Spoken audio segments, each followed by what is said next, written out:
The cardboard box slips from my fingers, photographs spilling across the weathered porch boards like scattered memories. My grandmother's face smiles up at me from a dozen different moments in time while my cousin Bryce stands at the door, a stranger with a new key. "You can't be here anymore," he says, the words falling between us like stones. "This is my house now. I have the deed." I blink, certain I've misheard. For 3 weeks, I've scraped wallpaper, polished hardwood, and cataloged every treasured object in this farmhouse.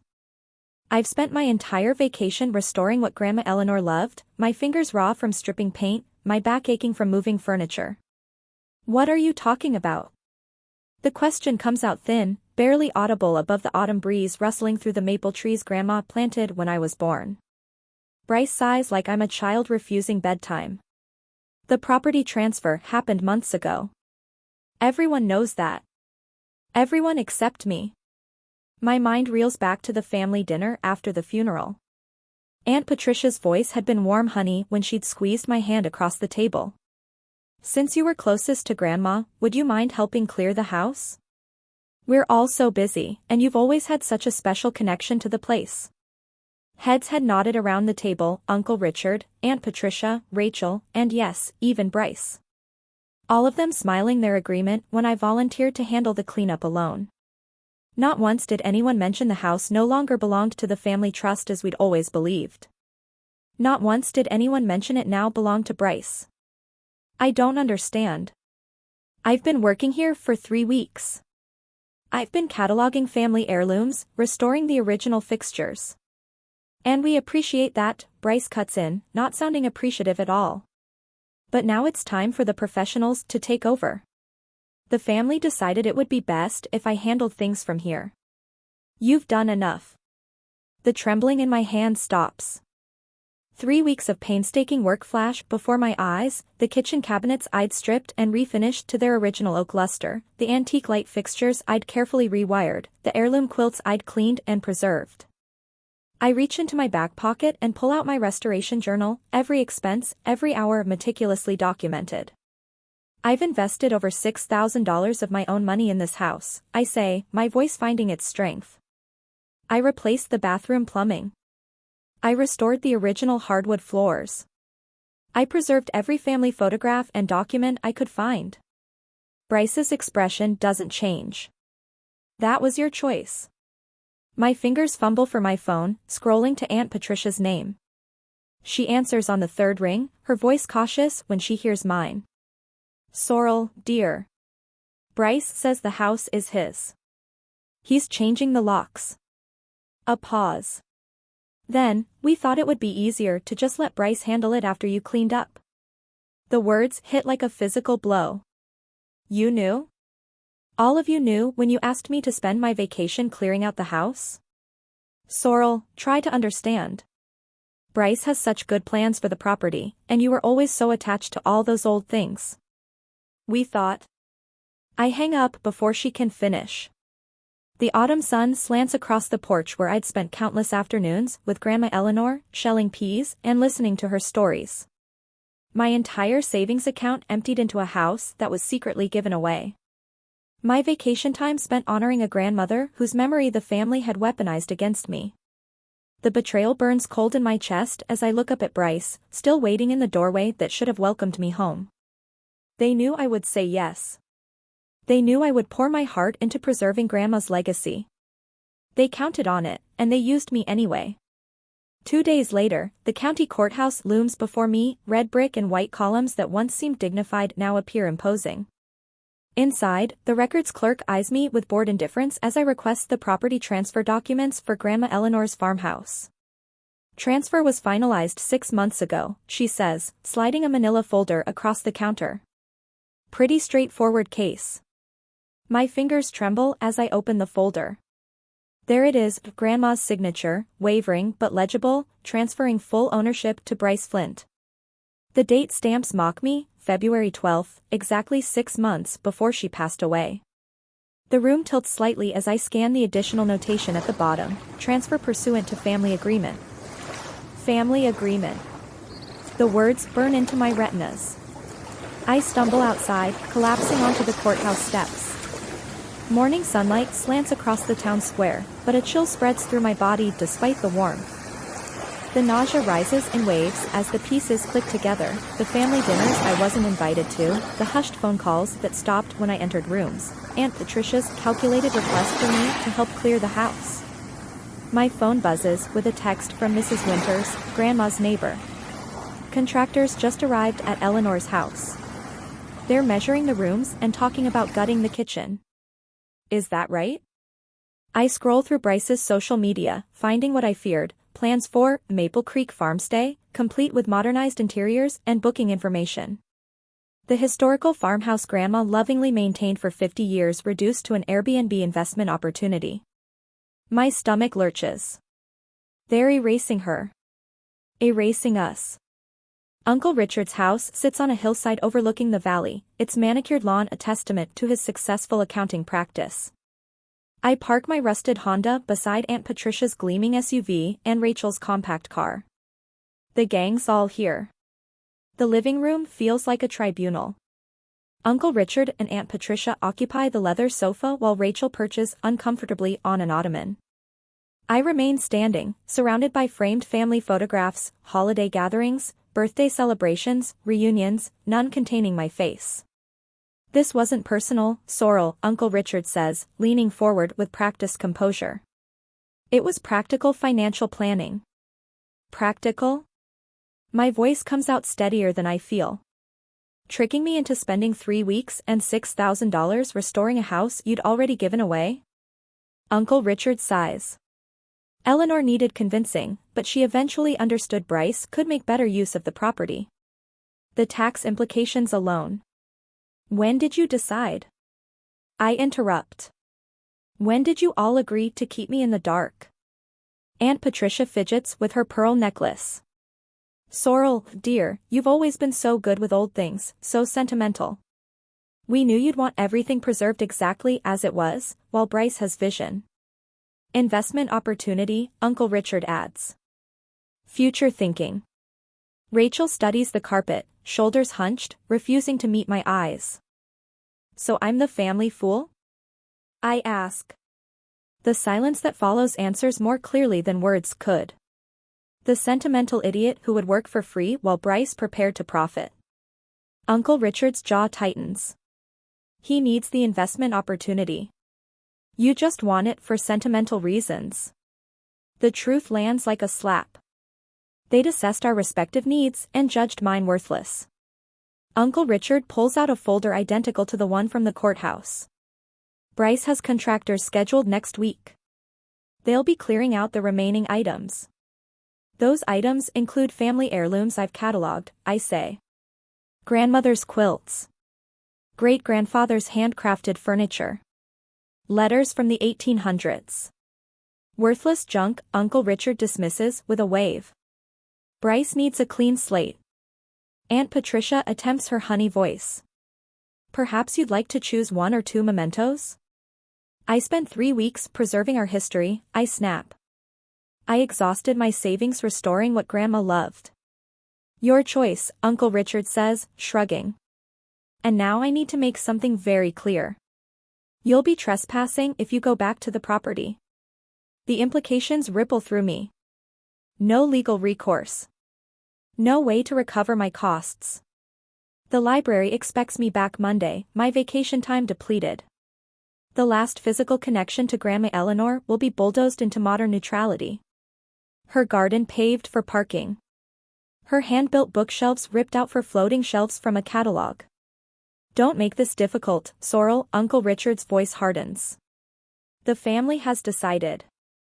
I leave without another word, walking past the family photos that exclude me, through the front door nobody bothers to hold open. That same night, my smartphone screen glows in the darkness of my apartment. Bryce's post illuminates like a knife to the heart, making progress on my new investment property, captioned beneath photos of sledgehammers smashing through the kitchen cabinets I'd spent 3 days restoring. My thumb hovers over the comment button. I shouldn't, but the words type themselves. Those cabinets were original to the house. They survived a century until today. The response comes within minutes, not from Bryce, but from a law firm. The cease and desist letter appears in my email with clinical precision, warning against continued harassment and defamatory statements regarding Mr. Flint's legally obtained property. My phone rings. Uncle Richard's name flashes on the screen. "Sorrel, this has gone far enough," he says without greeting. "The family is concerned about your behavior." My behavior? Bryce is demolishing Grandma's kitchen. It's his kitchen now. We've discussed this as a family. Your attachment to the house isn't healthy. You mean you've discussed it without me? After he hangs up, 3 more calls come in succession: Aunt Patricia, Cousin Dave, even my mother's cousin Lynette, who I haven't spoken to in years. Each conversation follows the same script. "Richard says you're causing drama. It was just a misunderstanding. Think about what this is doing to the family." When the screen lights up with an estate sale announcement for Saturday, antique furniture and collectibles. Everything must go. I throw the phone across the room. Sleep becomes an afterthought. I spread Grandma's journals across my apartment floor, 16 leather-bound volumes spanning decades. Coffee mugs multiply around me, leaving sepia rings on my hastily scrawled notes. I create a timeline on craft paper taped to my living room wall: every family event, every house renovation, every mention of who visited and who didn't. A pattern emerges. March entries from 3 years ago: asked Richard to drive me to Dr. Simmons. He's too busy. April, Patricia promised to help with spring cleaning but cancelled again. May, called Bryce about fixing the porch step. He hasn't called back. And then, always, Sorrel came today. She brought those almond cookies I like. The isolation stings worse than the betrayal. While I visited every week, driving 45 minutes each way between shifts, the family who now claimed such concern had left Grandma to manage alone. Wednesday night, I find it. Pressed between journal pages describing her garden plans: a dried lilac flower, its color faded to the palest lavender. A note in Grandma's careful script beneath it: from the bush sorrel and I planted when she was 10. She's the only one who remembers its story. The tears come then, for the first time since Bryce changed the locks. 2 days later, morning sunlight illuminates Aunt Patricia's garden as I walk up her driveway unannounced. The irises along her fence came from Grandma's garden years ago, divided and replanted. Their genetics identical to the ones now likely trampled under contractors' boots. Aunt Patricia looks up from her weeding, her smile faltering when she sees the journal in my hands. "Sorrel, what a surprise." "No, you weren't," I interrupt. "But I'm here anyway." Her gloved hands fidget with the trowel. "Honey, I know you're upset, but the house is just a building. You need to move on."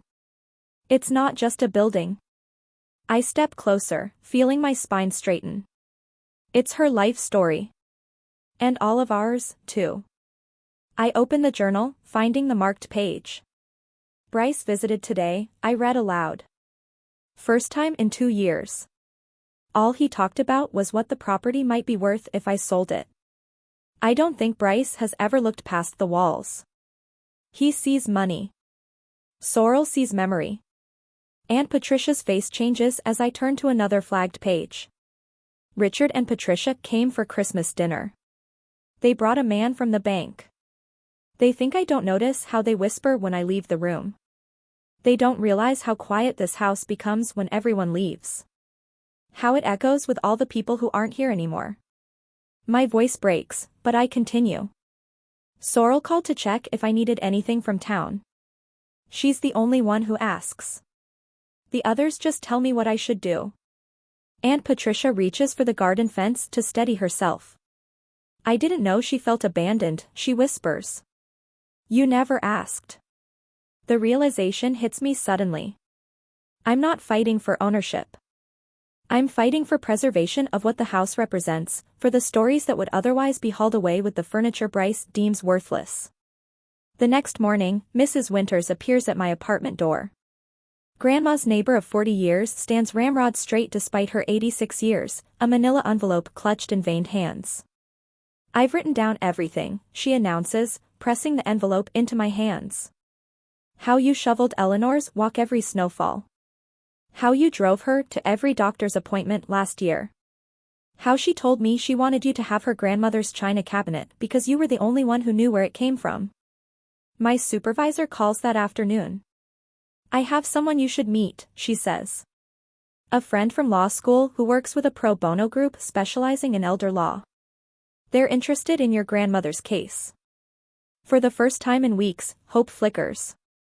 That night, I compile everything for a formal challenge to the title transfer. The journals document Grandma's confusion during the period when she signed the papers. Mrs. Winter's testimony confirms the pattern of neglect. My meticulous restoration log proves the investment I made in good faith. As I prepare to email the documents to the legal aid group, my phone chimes with a text from Rachel, who has remained conspicuously silent throughout the family drama. I need to talk to you before the hearing. I know something about the day Grandma signed those papers. The courthouse feels foreign yet familiar, like Grandma's house after Bryce gutted the kitchen. I stand at the podium, Restoration Journal open before me, my voice steadier than my hands. Your Honor, over 3 weeks I invested $6,000 and 200 hours restoring Eleanor Flint's historic farmhouse. I maintain unwavering eye contact with Judge Harmon, a man whose silver hair and weathered face remind me of the farmers who used to visit Grandma's porch. I replaced period-accurate fixtures, preserved original hardwoods, and cataloged family artifacts dating back to 1892. I slide 8 before and after photographs across the bench. I undertook this work believing I was honoring my grandmother's wishes and preserving our family legacy. At no point was I informed the property had been transferred to my cousins 6 months prior. The judge examines my meticulously organized expense receipts, then glances toward Bryce and Uncle Richard. His eyebrows lift slightly. Miss Flint, these restoration costs are substantial for someone of your means. And this documentation is remarkably thorough. He taps my grandmother's journal. These personal writings, they suggest your grandmother had specific intentions for the property's preservation? Before I can respond, Bryce springs to his feet. She stole those journals from my property. Those are private family documents she removed without permission after the legal transfer. The outburst ripples through the small courtroom. Your Honor, Bryce continues, my cousin is manufacturing a sentimental case because she's upset about not inheriting. That's not true. The small voice comes from the back of the courtroom. Rachel stands, her hands visibly trembling. I was there when Grandma signed those papers. Rachel's voice strengthens as she steps forward. Uncle Richard told her it was just financial planning to avoid probate taxes. Grandma kept asking if Sorrel would be okay with it. They told her Sorrel had agreed. Uncle Richard's face flushes crimson. Rachel, this isn't the place. Ms. Rachel Flint, the judge interrupts, are you willing to provide formal testimony about what you witnessed? Rachel nods, avoiding Uncle Richard's glare. I think that would be appropriate. As Rachel takes the stand, the carefully constructed narrative begins crumbling. She describes how Grandma Eleanor had repeatedly asked about my approval before signing anything, how Uncle Richard had assured her I'd consented to the arrangement, how Bryce had brought contractors' estimates to show Grandma what improvements he planned. When the testimony concludes, Judge Harmon removes his glasses. Ms. Sorrel Flint, given these allegations of misrepresentation, I need to ask, do you wish to pursue complete nullification of the property transfer, or would you consider a compromise that preserves the historical elements of the home? I hesitate, my breath catching. Before I can answer, Mrs. Winters approaches the stand. That wraparound porch hosted the town's first civil rights meeting in 1963, she explains. The Flint farmhouse isn't just a family home, it's a landmark of our shared history. My pro bono lawyer presents my documentation next. My client's educational background in archival science and historic preservation makes her uniquely qualified to maintain this property's historical integrity. Even my boss from the library testifies. In my 30 years as head librarian, I've never seen someone with such commitment to honoring the past while making it accessible to future generations. The judge nods thoughtfully. The court recognizes a clear pattern of care and commitment on Ms. Sorrel Flint's part, which stands in stark contrast to what appears to be primarily investment interests. My lawyer introduces one final argument. Your Honor, we believe this case also involves unjust enrichment. Mr. Bryce Flint has directly benefited from my client's substantial unpaid labor and personal financial investment, which has significantly increased the property's value. Bryce's contractor takes the stand, confirming that many of the historical elements I'd painstakingly preserved have already been removed or destroyed. The original banister was torn out Tuesday, and the built-in china cabinet from the dining room is sitting in a dumpster behind the property. Judge Harmon taps his gavel. I'll render my decision after reviewing all documentation, including Mrs. Eleanor Flint's journals. Court is adjourned until tomorrow morning. The courthouse steps feel cold beneath me as Uncle Richard approaches the next day, his shoes clicking with each deliberate step. Aunt Patricia hovers behind him. Bryce stands slightly apart, arms crossed. Sorrel, Uncle Richard's smile stretches too thin. We should talk before we go back in there. The family has discussed things. We think we can find a compromise that keeps our private matters private. Aunt Patricia nods quickly. Family unity is what your grandmother would have wanted, not this public embarrassment. Public embarrassment? I repeat. Is that what you call the truth? Uncle Richard's eyes narrow. Consider your professional reputation, Sorrel. The library board includes several of my golf partners. Small towns talk, and being known as someone who attacks her own family over property. Over lies, I correct him. Bryce steps forward, pulling a folded check from his pocket. $2,000. That's fair compensation for your time. Take it, and drop this nonsense. Less than a third of what I spent restoring floors he plans to tear out, plumbing he'll rip from the walls, fixtures I polished by hand. That's your idea of fair? The bailiff calls us back inside before anyone can answer. The courtroom wood gleams under fluorescent lights as I approach the stand. Judge Harmon's eyes follow me, assessing. Miss Flint, I understand you wish to present additional evidence? One by one, I place my exhibits on the table. The leather-bound restoration journal. The stack of receipts. The contractor quotes showing what professional restoration would have cost. And this, I say, placing my grandmother's journal gently atop the stack, contains entries from the last year of my grandmother's life. I opened to a marked page and read her words aloud. September 15th. Sorrel spent the weekend helping me organize the attic. She understands why these things matter. The stories they tell. When I'm gone, she's the one who should preserve this place. Not to sell it, but to keep our history alive. The courtroom remains silent as I close the journal. Your Honor, my attorney says, we've documented the extensive work my client performed under false pretenses. We're asking the court to consider co-stewardship based on sweat equity and the deceased's clearly documented intentions. I step forward. This isn't about ownership. It's about honoring a life and preserving our history. The attorney places a folder before the judge. We're proposing historical designation for the property with shared family access. My client doesn't seek to exclude her family from the house, only to ensure its preservation. Judge Harmon studies me over his reading glasses, expression thoughtful. An unusual proposal, Ms. Flint. Most people in your position would simply seek full ownership. The house deserves better than being a prize in a family fight, I answer. My grandmother believed that. So do I. 2 days later, we gather again. The courtroom is fuller now. Mrs. Winters sits in the front row alongside my boss from the library and several neighbors from my grandmother's street. Word has spread. Judge Harmon clears his throat. In the matter of the Flint property transfer, I've reviewed all submitted evidence and testimony. He looks directly at Bryce. While I find the transfer legally executed, I also find compelling evidence of unjust enrichment and moral obligation. Uncle Richard shifts in his seat. The property will remain under Mr. Bryce Flint's name, the judge continues, but with conditions. My heart sinks, then steadies as he continues. First, Mr. Flint must reimburse Ms. Sorrel Flint for all documented expenses related to the property's restoration, totaling $6,743. Bryce's face reddens. Second, the court grants co-stewardship rights to Ms. Flint for purposes of historical preservation and documentation. Any structural modifications to the property must be approved by both parties for a period of 5 years. The judge leans forward. This house represents significant family history, Mr. Flint. Your grandmother's journals make clear her intentions regarding preservation. While she may have signed the property to you, the court finds a clear moral obligation to honor the spirit of her wishes.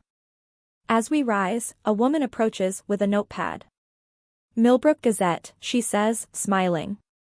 I'd love to interview you about saving your grandmother's historic farmhouse. Bryce pushes past us, face flushed with humiliation. Uncle Richard hurries after him while Aunt Patricia stands frozen, uncertain which direction to choose. Later, Bryce catches my arm in the hallway. This arrangement won't work. The restrictions, the media attention, it's not what I signed up for. His words come fast, desperate. I'm offering to sell my rights to you at a reduced rate. Take your precious museum. I'm done with this. The offer dangles between us. Everything I fought for suddenly within reach. I can't afford to buy you out, I admit. Figure it out, he releases my arm, because I'm not playing house curator for the next 5 years. That evening I stand alone in the partially gutted kitchen. The original farmhouse sink I'd rescued from the barn sits balanced on sawhorses, waiting for installation that may never happen. My fingertips trace the worn edges, feeling the ghostly imprints of my grandmother's hands. I don't have the money to save this house. But somehow, I can't walk away from the only walls that remember who we really were. The brass key slides into the lock with a satisfying click. 6 months after the courthouse battle, I push open the farmhouse door and breathe in the scent of beeswax polish and fresh paint. Light streams through windows I've spent weekends restoring, catching dust motes that dance above the refinished hardwood floors. Morning, Sorrel. Mrs. Winters calls from the kitchen, where she's arranging wildflowers in Grandma Eleanor's cut-glass vase. Behind her, 3 volunteers from the Historical Society carefully hang framed photographs along the hallway. The school group arrives at 11, I remind them, my voice carrying a confidence that still sometimes surprises me. The library board's decision last month still feels like a dream, a partial leave to develop what we're calling the Memory House as a community archive project. Every family deserves to have their history preserved, I told them during my presentation. Not just the wealthy or famous. In the kitchen, the same space where Bryce had planned to install granite countertops, 20 folding chairs form a semicircle. The worn oak table that's witnessed 4 generations of family meals now holds pamphlets about our community preservation initiative. Is this where people will share their stories? Asks Deanna, one of the high school volunteers. This is exactly where people have always shared their stories, I answer. Now we're just making sure those stories get preserved. The front door creaks, and I turn to find Uncle Richard standing awkwardly in the hallway, a cardboard box clutched in his arms. I found these in my attic, he says, not quite meeting my eyes. Seemed like they belonged here. Inside the box, albums filled with photographs spanning 7 decades, each one meticulously labeled in Grandma's handwriting. Thank you, I manage, the words coming easier than I expected. When he leaves, I join the small gathering in the parlor, Mrs. Winters, the legal team that fought pro bono for our compromise, and 3 colleagues from the library who've spent weekends stripping wallpaper and cataloging artifacts. Look what I rescued, Rachel announces, pushing through the door with Grandma's maple rocking chair balanced awkwardly in her arms. Bryce had it in storage. I told him it was either coming back here or I was telling the newspaper about the missing journal pages. We place it by the window where Grandma always sat, angling it to catch the afternoon light. Jennifer from the legal team raises her teacup. To Eleanor Flint, who knew houses remember who loved them. We drink to that, teacups clinking in the sunlight. Later, as the first school group files through the front hall, their voices bright with curiosity, I stand on a stepladder and carefully mount a brass plaque beside the door, in memory of Eleanor Flint, because houses remember who loved them. The grant funding came through last week, making the Community Memory Library official. I scan the faces of children settling cross-legged on the parlor floor for our first Storytelling Saturday program. Before we begin, I unfold the letter Rachel finally gave me last month. Thank you for fighting for something we didn't even know we were losing, she wrote in shaky handwriting. As I place Grandma's teacup back on the windowsill where she always kept it, I wonder about the memories in your own life. Are there places or things that hold your family's stories? And if they were threatened, would you find the courage to stand up for them, even when standing alone? The answer, I've learned, isn't about ownership or inheritance. It's about understanding that some things are worth preserving, not because of their monetary value, but because they hold the irreplaceable weight of who we were, who we are, and who we hope to become.